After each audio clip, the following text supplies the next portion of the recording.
Kwa majina naitwa Nikolao Kabelege, ndiye mwenyekiti wa parokia ya Familia Takatifu Tunduma. Mji wetu wa Tunduma miti hamna. Tunatekeleza agizo la Baba Mtakatifu kama anavyotutaka tutunze mazingira, na chini ya usimamizi wa Baba Mwashamu Askofu Beatus Urassa tunaendelea kulitekeleza hili sambamba na agizo la serikali. Serikali yenyewe inatutaka tutunze mazingira, lakini pia na kanisa linatutaka tutunze mazingira. Kumbe kwa pamoja tunafanya kitu kimoja ndani ya parokia yetu. Na leo tuna miche kama 480 hapa. Tunaipanda ndani ya eneo letu ya kama kutunza mazingira. Kama mnavyojua, miti inasaidia mambo mengi, kuleta hali ya hewa nzuri, pia kutunza mazingira. Ardhi yoyote bila miti bado kiukweli sio sahihi sana.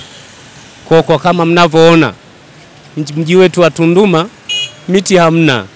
Kwa sisi popote mnapoliona kanisa Katoliki lilipo, ni wajibu wetu kutunza mazingira kama hivi tunavyofanya. Hamwezi mkalikuta kanisa la Katoliki lilipo liko tu hivi open, hapana. Lazima panakuwa na miti, tena miti ya asili. Kwa hiyo na sisi tunaendeleza mfumo ule ule. Kutunza hii miti kwa kweli tumeshajipanga. Kama mnavyoona hali ya hewa kwamba mvua sasa ndo zinaenda kuishia, lakini na sisi tumeshajipanga kwa ajili ya kumwagilia hii miti. Maji tunayo ya kutosha hapa, kumbe bila shaka tumeshajipanga.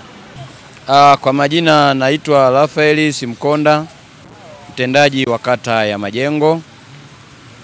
Siku ya leo nina furaha kubwa sana kwa kushiriki kupanda miti zaidi ya 480 katika taasisi ya kanisa la Roma katika mji huu wa Tunduma, parokia ya Tunduma.